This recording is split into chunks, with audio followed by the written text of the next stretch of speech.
Beshem Ha'af, Vehaben, Veruah Kodes, Ha Elohim Echad.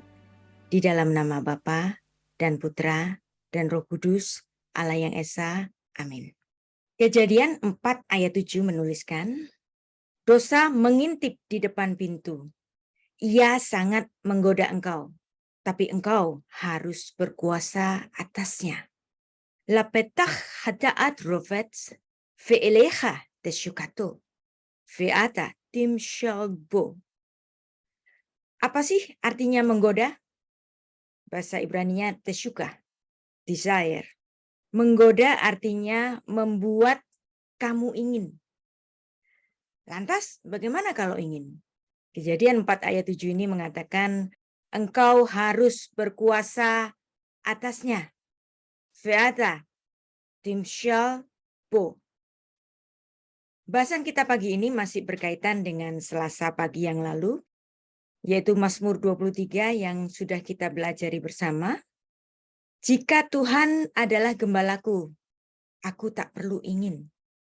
Bahwa jika Allah itu menjadi gembala kita, pengen, nggak sempet tuh. Bukannya nggak boleh ingin. Tapi ada banyak dosa yang datang oleh karena kita salah meresponi keinginan kita. Kita tergoda mengikuti apapun yang kita inginkan. Kita perlu menahan godaan dan secara bertanggung jawab melakukan reaksi pada saat impuls itu menyerang. Kita perlu mengatur keinginan kita dengan melakukan slow down. Luangkan waktu sejenak untuk bernafas, berdoa, memohon pertolongan Tuhan, mengingat bahwa Dia selalu memberikan jalan keluar dari dorongan keinginan yang memberatkan itu. Dosa Adam yang pertama bukan datang karena kebutuhannya. Dosa Adam yang pertama terjadi karena keinginannya. Keinginan yang tidak semestinya. Kejadian 2 ayat 16-17 menuliskan, lalu Tuhan Allah memberikan perintah ini kepada manusia. Semua pohon di dalam taman ini boleh kamu makan buahnya dengan bebas. Tetapi pohon pengetahuan yang baik dan yang jahat itu, janganlah kau makan buahnya, sebab pada hari engkau memakannya pastilah engkau mati. Lalu apa yang terjadi? Ular datang ke Eden. Ingat, kalau ular bisa datang ke Eden, ular bisa datang ke rumahmu, ular bisa datang ke gerejamu. Ular di Eden menggoda manusia melalui istrinya. Di sini, ular dimunculkan sebagai manifestasi iblis yang menggoda Hawa, sehingga akhirnya manusia terusir dari Taman Eden. Maka pengertiannya adalah iblis dalam wujud ular. Yohanes 8 ayat 44 mengatakan, ia, iblis, adalah pembunuh manusia sejak semula dan tidak hidup di dalam kebenaran. Sebab di dalam dia tidak ada kebenaran. Apabila dia berkata dusta, ia berkata atas kehendaknya sendiri. Sebab ia adalah pendusta bapa segala dusta. Kita bandingkan dengan Wahyu 12 ayat 9. Dan naga besar itu, si ular tua yang disebut iblis atau setan, yang menyesatkan seluruh dunia, dilemparkan ke bawah, ia dilemparkan ke bumi bersama-sama dengan malaikat-malaikatnya. Jadi ada korelasi antara ular yang tua, ular yang pertama di Taman Eden itu dengan iblis. Iblis adalah asal mula dosa di jagat raya. Dan bapak dari dosa, juga yang melakukan pembunuhan. Iblis ini yang menjangkiti manusia dengan dosa. Iblis menggunakan media ular untuk menghasut Hawa. Kita membaca dalam Kejadian 2 ayat 23 sampai Kejadian 3 ayat 5 tentang percakapan antara ular dan Hawa di Taman Eden.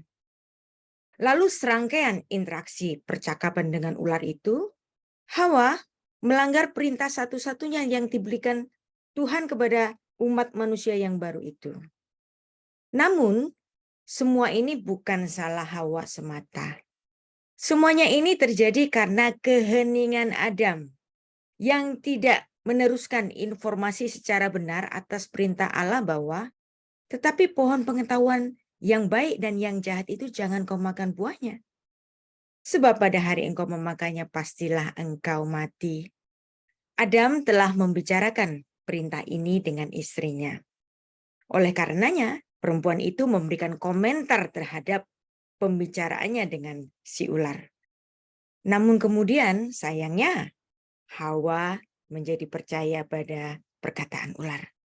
Dan hal ini diperparah ketika perempuan itu menawarkan buah terlarang itu kepada Adam dan Adam bungkam. Adam tidak mengoreksi tindakan istrinya itu. Bahkan Adam menuruti saja tawaran itu. Dan Adam pun turut memakannya. Di sini Adam mengkonfirmasi dosa istrinya dan akhirnya pasangan suami istri yang pertama ini jatuh ke dalam dosa. Kita baca ayatnya. Kejadian 3 ayat 6. Perempuan itu melihat bahwa buah pohon itu baik untuk dimakan dan sedap kelihatannya. Lagi pula pohon itu menarik hati. Bahasa Ibraninya fenechmat, nechmat. Karena memberi pengertian. Lalu ia mengambil dari buahnya dan dimakannya dan diberikannya juga kepada suaminya yang bersama-sama dengan dia. Dan suaminya pun memakan. Pada ayat 6 ini kita jelas melihat bahwa Adam mengkonfirmasi dosa yang diperbuat istrinya, maka ia pun turut berdosa. Bahkan dalam ilmu teologi baik Yahudi maupun Kristen, selanjutnya perbuatan ini disebut sebagai dosa Adam, bukan dosa Hawa. Dan perhatikan ada kata fenechmat, dan itu sedap, menarik, menggiurkan, membuat keinginan. Kata ini berasal dari kata khamat, artinya mengingini, bernafsu, berhasrat. Jelas di sini bahwa dosa itu diawali dari keinginan, hasrat, nafsu. Dan hal ini menarik jika kita membandingkannya dengan salah satu perintah dan ditempatkan sebagai pamungkas dari 10 firman. Asyeret Hadefarim.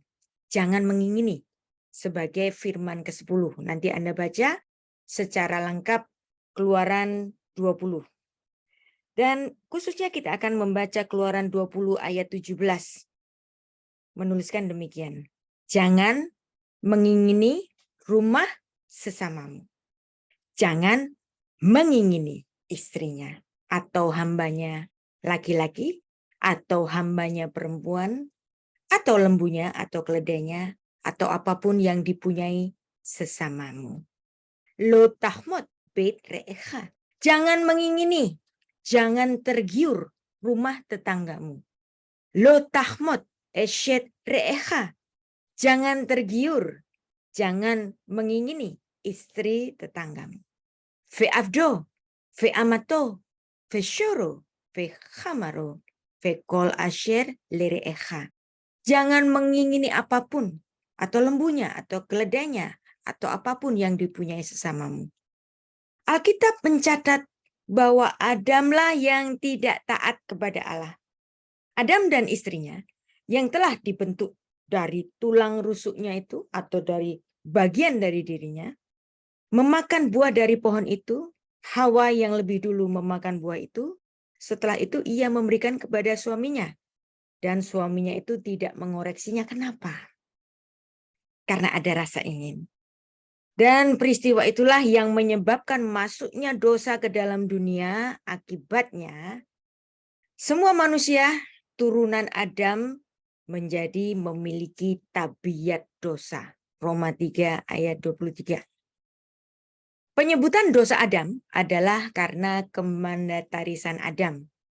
Bahwa memang Kejadian 2 ayat 16-17 itu diberikan kepada Adam sebelum istrinya diciptakan. Lebih jauh lagi, di Taman Eden ada banyak makanan-makanan yang lain yang bisa dimakan. Adam hidup di dalam kelimpahan. Apakah Adam saat itu kelaparan? Tidak. Apakah Adam membutuhkan makanan sehingga harus memakan buah dari pohon yang dilarang itu? Perhatikan bagaimana ular itu menggoda manusia melalui istri Adam. Apa sih yang menyebabkan mereka makan? Apakah karena lapar? Apakah karena kurang makanan? Kejadian 3 ayat 1. Adapun ular ialah yang paling cerdik dari segala binatang di darat yang dijadikan oleh Tuhan Allah. Ular itu berkata kepada perempuan itu, tentulah Allah berfirman, semua pohon di dalam taman ini jangan kamu makan buahnya, bukan? Lalu saut perempuan itu kepada ular itu, buah pohon-pohonan dalam taman ini boleh kok kami makan. Nah, si perempuan ini mengoreksi ular itu.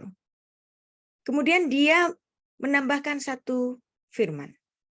Tetapi tentang pohon yang ada di tengah-tengah taman, Allah berfirman, jangan kamu makan ataupun raba buah itu, nanti kamu mati. Kemudian terjadilah interaksi dengan ular itu dan ular itu mengoreksi apa yang dikatakan oleh Hawa istri dari Adam ini. Tetapi ular itu berkata kepada perempuan itu, sekali-kali kamu tidak akan mati. Nah, ayat 5 ini kita baca dengan baik-baik, perhatikan. Ular itu kemudian berkata, tetapi Allah mengetahui bahwa pada waktu kamu memakan, matamu akan terbuka. Kamu akan menjadi seperti Allah. Tahu tentang yang baik dan yang jahat. Di ayat 5 ini jelaskan, manusia terperdaya dengan godaan untuk apa? Untuk ingin menjadi seperti Allah. Perhatikan bahwa manusia jatuh ke dalam dosa bukan karena lapar pengen makan, tetapi ingin menjadi seperti Allah. Kalau hanya kebutuhan untuk makan, itu mungkin nggak apa-apa, tapi inginnya apa sih? Kamu akan menjadi seperti Allah, seperti apa yang dikatakan iblis itu. Dalam filsafat Yahudi, dosa keinginan Adam menjadi seperti Allah ini disebut dengan istilah kitset bintiot. Harfiahnya dosa mencabut pohon. Maksudnya adalah keinginan Adam yang ingin seperti Allah tidak digambarkan dengan ungkapan memakan satu buah saja. Karena ingin seperti Allah, Adam menjadi tamak. Seolah-olah Adam mencabut pohon itu dan menelan seluruhnya. Demikian maksud istilah kitset bintiot. Dan demikianlah maksud dari dosa yang berasal dari ingin. Ingin yang tidak semestinya. Ingin yang membuat kita tamak dan lupa diri. Perhatikan bahwa dalam 10 firman, Aseret Hadefarim, keinginan ditempatkan sebagai perintah yang terakhir. Keluaran 20 ayat 2-17, ringkasannya demikian. Perintah yang pertama, jangan ada padamu ilah-ilah lain di hadapanku. Perintah yang kedua, jangan ada berhala, jangan membuat patung-patung untuk disembah. Perintah yang ketiga adalah perintah untuk menguduskan nama Allah. Perintah yang keempat, perintah memelihara hari Sabat. Perintah yang kelima, perintah menghormati orang tua. Perintah yang keenam, jangan ada pembunuhan. Yang ketujuh, jangan ada perzinahan. Yang kedelapan, jangan melakukan pencurian. Yang kesembilan, jangan melakukan kesaksian palsu. Dan perhatikan yang ke-10, jangan mengingini lo tahmot. Mengingini apa? Rumah tetanggamu, istri tetanggamu, dan apapun yang dimiliki tetanggamu. Yang menjadi gong dari 10 firman itu adalah jangan ingin. 2 minggu yang lalu, saya memberikan tanggapan pada sebuah film dokumenter di Netflix, In the Name of God, A Holy Betrayal. Kedesyah, Secret Prostitute di dalam gereja. Pastor-pastor dari sekte-sekte sesat di Korea itu, mereka sakti-sakti. bisa membuat jemaat rebah, disentuh rebah, bisa melakukan manifestasi roh kepada jemaat-jemaatnya, dan bisa melakukan mukjizat, bisa menyembuhkan orang sakit bahkan. Wow. Dan saya yakin awal pelayanan mereka mulanya baik. Tetapi bagaimana menjadi tidak baik ketika gerejanya berubah menjadi kerajaan dan dia menjadi penguasa tunggal di gerejanya. Dan dia menjadi dewa Baal yang melampiaskan keinginannya secara brutal sehingga dialah yang menjadi Tuhan di gerejanya. Di Indonesia bukan tidak mungkin terjadi. Hati-hati pada fenomena itu. Hal yang sama bisa terjadi pada pemimpin-pemimpin gereja yang memiliki kekuasaan absolut dan didewakan dan dikultuskan dan dianggap holy gara-gara pastor itu mengangkat tangan, menumpangkan tangan, dan jemaat-jemaat menjadi rebah. 2 Korintus 11 ayat 14 menuliskan, hal itu tidak usah mengherankan, sebab iblis pun menyamar sebagai malaikat terang. Iblis bisa masuk ke Taman Eden. Jadi gampang banget masuk ke gerejamu. Menjangkiti pastor yang kamu puja itu. Keinginan menjadi seperti Allah pernah dialami oleh Adam. Dan itu menyebabkan kematiannya. Kejatuhan Hillel ben Shakhar pun demikian. Alegorinya ada dalam Yesaya pasal 14. Ayat ke-14 menulis, aku hendak naik mengatasi ketinggian awan-awan, hendak menyamai yang maha tinggi.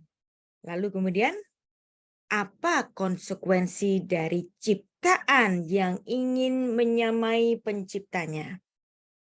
Ayat 15 menuliskan, sebaliknya, ke dalam dunia orang mati, engkau diturunkan ke tempat yang paling dalam di liang kubur. Jadi inilah keinginan menjadi seperti Allah, seperti yang dilakukan oleh Adam, termasuk yang dilakukan oleh Hillel bin Shakhar, adalah justru masuk ke dalam dunia orang mati, Sheol. Di dalam Perjanjian Baru, kita juga diperingati tentang bahasa keinginan ini.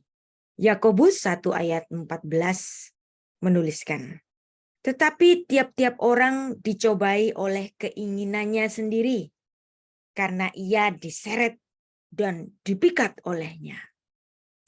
Ki im yenuseh kol ish beta'avat nafsu asher tesitehu utefatehu. Semua orang Kristen sering berjuang untuk mengendalikan dorongan dosa mereka. Kita ingin melakukan hal yang benar, tetapi terkadang godaan dosa begitu kuat. Seperti yang ditulis dalam Yakobus 1 ayat 14 ini. Bahkan Rabi Saul bergumul tentang masalah ini. Ia mengatakan, sebab apa yang aku perbuat, aku tidak tahu. Karena bukan apa yang aku kehendaki yang aku perbuat, tetapi apa yang aku benci, itulah yang aku perbuat. Roma 7 ayat 15. Selain Paulus, ada banyak sekali contoh orang-orang di dalam Alkitab yang mengasihi Tuhan, tapi terkadang juga kesulitan mengendalikan keinginan mereka. Maka itu hal yang pasti akan terjadi juga pada diri kita masing-masing. Adam dan Hawa adalah contoh nyata yang pertama ketika mereka menyerah pada dorongan keinginan menjadi seperti Allah. Yang sebenarnya itu adalah hal yang melawan Tuhan dan percaya kepada kebohongan ular, bahwa buah dari pohon pengetahuan itu tidak akan membunuh mereka. Meskipun kita mungkin tidak mendengarkan ular secara audible dalam artian literal, sesungguhnya kita masih jatuh ke dalam skema pengikatan iblis yang sama. Iblis bisa menyerang masuk kepada keinginan kita dengan datang sebagai iklan, kemudian tampilan-tampilan pakaian-pakaian keren yang digunakan oleh selebgram, dan macam-macam cara-cara yang lain. Iblis mungkin telah mengubah metodenya yang lebih pakai IT mungkin sekarang untuk membuat kita berbuat dosa. Tetapi ia masih melakukan dengan tekad yang sama seperti yang dia miliki sejak awal di Taman Eden itu. Bahwa iblis selalu menggoda manusia melalui keinginannya. Ingin kaya, korupsi deh. Ingin famous, setelah jadi famous, jadi sombong. Ingin kaya, menipu. Ingin bini atau suami orang, selingkuh. Ingin kuasa, melakukan cara-cara korup untuk menjadi pejabat. Dan macam-macam cara berdosa yang awalnya didorong oleh keinginan menjadi lebih. Mengapa kita terus ingin berbuat dosa? Karena kita adalah daging dan darah. Kita sangat cenderung menyerah pada keinginan untuk berbuat dosa. Entah itu berbohong kepada orang tua, entah itu nyontek saat ujian, membelanjakan uang secara berlebih, atau naksir, atau bernafsu terhadap orang yang kita anggap seksi, cakep, menarik, padahal dia milik orang. Matius 26 ayat 41 Tuhan Yesus bersabda, "Berjaga-jagalah dan berdoalah supaya kamu jangan jatuh ke dalam pencobaan. Roh memang penurut, tapi daging lemah." Kita memiliki kekuatan di dalam Kristus dan dapat mengatasi apapun selama kita memutuskan untuk melawannya. Filipi 4 ayat 13. Meskipun pada dasarnya kita adalah makhluk yang memiliki tabiat dosa, bukan berarti orang Kristen memiliki alasan untuk berbuat dosa secara terus-menerus. Maka kita bersama harus men-setting ulang terhadap respon otomatis Anda ketika Anda meresponi keinginan yang mungkin tiba-tiba datang. Jika kita menginginkan sesuatu, kita menyerahkan keinginan itu ke tangan Tuhan dan meminta Dia untuk mengambilnya. Tapi ini pun lebih mudah dikatakan daripada dilakukan, bukan? Ngomong sih gampang. Sebab mengendalikan keinginan itu sulit. Ketika seorang telah tergiur sesuatu, ia sulit mengendalikannya. Minggu lalu kita bersama sudah mempelajari Mazmur pasal 23 yang menyatakan bahwa Raja Daud telah berhasil mencapai titik kerohanian. Dia tidak lagi dikuasai oleh keinginan. Daud tercatat banyak berbuat dosa. Sombong akan kemenangannya dengan mengadakan sensus sebagai tanda kehebatannya. Bahkan Daud dicatat pernah mengambil istri orang dan membunuh suaminya. Lah, kok cerita ginian dicatat sih di Alkitab? Makanya Alkitab itu jujurnya brutal banget. Hal-hal semacam ini kok dicatat? Jadi, kisah-kisah buruk yang ditulis di dalam Alkitab menjadi contoh bagi pembelajaran kerohanian generasi-generasi selanjutnya. Kisah-kisah Daud yang dulu pernah berbuat jahat menjadi suatu pelajaran yang besar bagi umat di generasi selanjutnya. Bahwa Daud ketika ditegur oleh Nabi Nathan, dia langsung mengakui kesalahannya dan bertobat. Kemudian Daud bisa memanage keinginannya itu. Dan di dalam kesaksiannya di Mazmur pasal 23, merujuk pada suatu tingkatan rohani yang dia bisa menang atas keinginan-keinginannya itu. Kita baca lagi ayatnya ya. Mazmur 23 ayat 1. Mazmur Daud, Tuhan adalah gembalaku, takkan kekurangan aku. Mishmor le David Adonai Roy, lo eksar. Terjemahan dua bahasa Inggris ini menarik sekali dan saya sangat menyetujui cara penerjemahannya. King James menuliskan, "The Lord is my shepherd, I shall not want." NIV-nya menulis, "The Lord is my shepherd, I shall not be in want. Ayat 1 ditulis dalam bahasa Ibrani, Adonai Roy Lo Eksar. Kalau Tuhan gembalaku, aku tidak akan berada di dalam suatu kebutuhan. Jadi frasa kedua ini saya terjemahkan secara bebas, aku tak perlu ingin. Betapa indahnya ketika kita ada di dalam titik kedekatan dengan Allah. Persis seperti yang Daud tuliskan di dalam ayat 1 ini. Tidaklah salah seorang memiliki keinginan atau cita-cita dan berdoa memohon kesuksesan. Namun keinginan-keinginan yang ada di dalam diri kita seringkali mendorong kita untuk menjadi tamak, untuk merampas apa yang dimiliki oleh orang lain. Dan sering pula kita ragu akan keinginan dan kebutuhan. Do I really need this or just want it? Terhadap Mazmur 23, ini adalah pasal yang sangat spesial buat saya. Bukan soal kata-katanya yang indah, tetapi saya memperhatikan setiap saya mengkhotbahkannya, membawanya di dalam suatu pelajaran di hadapan jemaat Tuhan, apa yang terjadi? Saya justru ditempatkan di dalam suatu ujian untuk sungguh-sungguh belajar dan berserah kepada kebaikan Tuhan sebagai Sang Gembala yang menyediakan apa yang kita perlukan. Selasa pagi yang lalu, saya membawakan pasal ini. Apa yang terjadi? Di pagi itu juga, saya menjadi orang yang paling miskin, tanpa kekuatan. Dan itu menekan saya, yang membuat saya tidak punya harapan lain selain hanya bersandar kepada kebaikan Tuhan. Namun melaluinya, saya diajar kembali pada kedekatan dalam tahap yang seperti Daud alami. Bahwa sesungguhnya Allah sebagai gembala kita tahu apa yang kita butuhkan. Perhatikan lagi narasi Mazmur pasal 23 ini. Ketika Tuhan menjadi gembala, justru dialah yang melayani kita.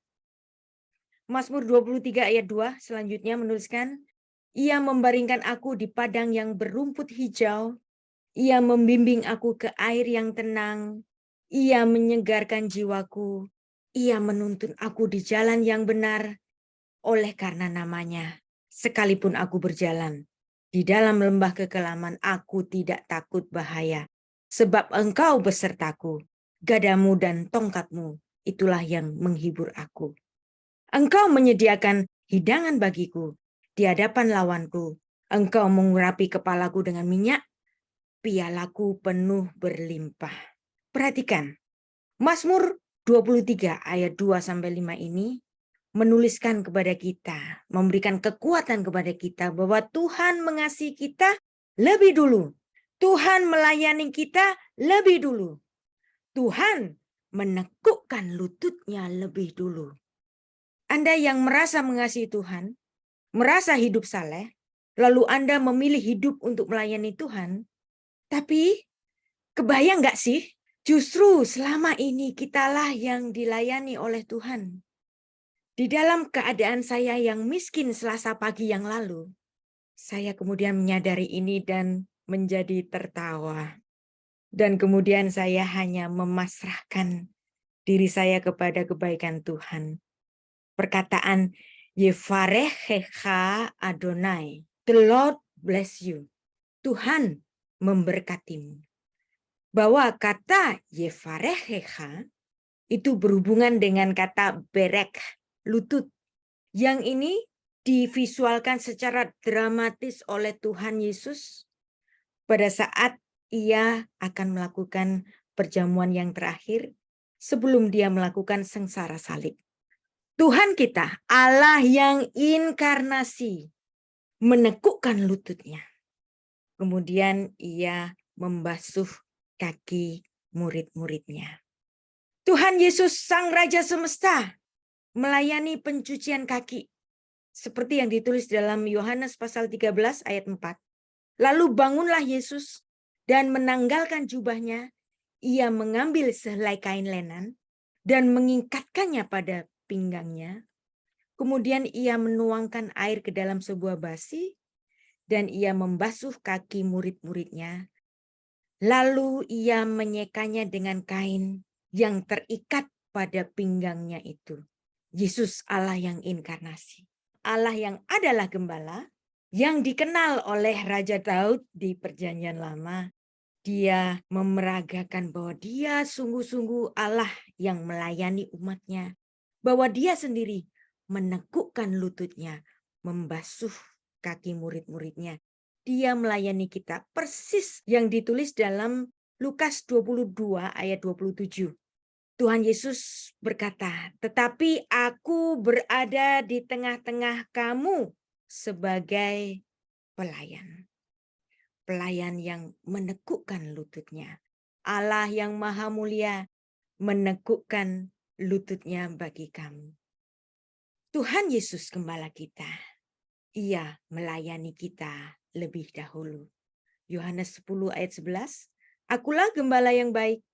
Gembala yang baik memberikan nyawanya bagi domba-dombanya. Anohi hu haroe hatov. Haroe hatov. Jiten et nafsho beat sono. Ketika hari ini para pemimpin jemaat, pester-pester itu menyukai penampilan dan kekuasaan lahiriah. Pester-pester yang artinya gembala itu, yang ngetop-ngetop itu biasanya didampingi oleh asisten, bahkan bodyguard, menunjukkan bahwa dia adalah pester yang top. Sesungguhnya pester yang demikian sedang menampakkan kepentingan dan pengaruh duniawi. Dengan bergaya seperti itu, pester-pester itu sedang merendahkan jabatan mereka. Dan ini merupakan suatu tanda kemunduran. Seperti halnya bangsa Israel yang meminta seorang raja untuk memerintah mereka seperti pada segala bangsa-bangsa lain di sekitarnya, padahal Tuhan adalah raja atas mereka. Tuhan Yesus adalah pester yang sesungguhnya.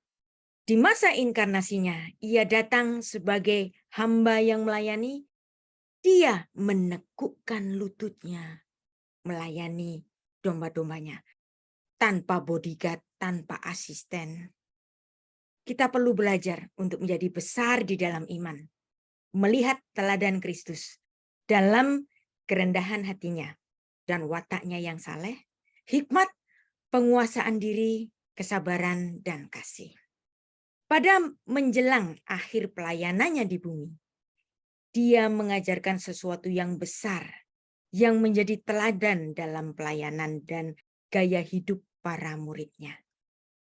Pada saat para murid sudah duduk atau berbaring di atas bangku, mungkin dengan bersandar dengan siku tangan kiri seperti ini, dan kepala masing-masing menghadap di sebuah meja makan. Namun tampaknya Tuhan Yesus melakukan hal yang lain. Tuhan Yesus beranjak dari meja perjamuan itu, kemudian ia menanggalkan jubahnya. Kemudian ia mengenakan pakaian budak yang rendah, pakaian yang dianggap hina. Ia mengambil sehelai kain lenan dan mengikatnya pada pinggangnya. Ini adalah suatu sikap yang nyata. Ia sedang melepaskan keguruannya, derajatnya yang lebih tinggi daripada murid-muridnya. Ia mengambil peran sebagai hamba, budak bagi murid-muridnya sendiri. Bahkan Tuhan Yesus, pester yang asli itu, membasuh kaki dan dia menekukkan lututnya. Itulah bedanya pester yang asli, yaitu Tuhan Yesus, dengan pester-pester gadungan hari ini. Pester-pester hari ini, pester-pester yang besar, mengunjungi cabang-cabang gerejanya dengan bodyguard. Mereka dikelilingi para asisten. Berjalan seolah-olah pejabat negara yang gak gampang disentuh sembarang orang. Dia hanya bisa dilihat di podium ketika berkhotbah. Walaupun dia bisa bermukjizat dan bahkan bisa membuat orang-orang rebah. Hal ini nggak perlu heran, dan Anda nggak usah takjub dengan pester-pester semacam ini. Ingat bahwa iblis bisa merupakan dirinya sebagai malaikat yang terang. Pester yang benar adalah pester yang menekukkan lututnya, melayani domba-dombanya. Apa yang dilakukan oleh Tuhan Yesus sebagai gembala yang benar adalah keadaan titik kerohanian yang dialami oleh Raja Daud. Ketika ia mengatakan, Tuhan gembalaku, takkan kekurangan aku. Tuhan gembalaku, ingin, nggak sempet tuh. Apa yang kita inginkan lagi, jikalau Tuhan Sang Gembala itu sudah menekukkan lututnya untukmu? Ingat, manusia pertama jatuh karena dosa ingin. 10 firman Allah, perintah ke-10 yang terakhir, yang pamungkas mengatakan, jangan ingin. Keinginan itu ada di pusat ego kita. Terhadap setiap keinginan, kita perlu mengujinya dan mengaturnya. Dengan tentu selalu memohon pimpinan Roh Kudus. Jadi ujilah setiap keinginan-keinginan kita dan jangan kita membiarkan jatuh kepada keinginan-keinginan yang tidak pada tempatnya. Beshem Ha'af, Vehaben, Veruah Kodes, Ha Elohim Echad. Di dalam nama Bapa dan Putra dan Roh Kudus, Allah yang Esa. Amin.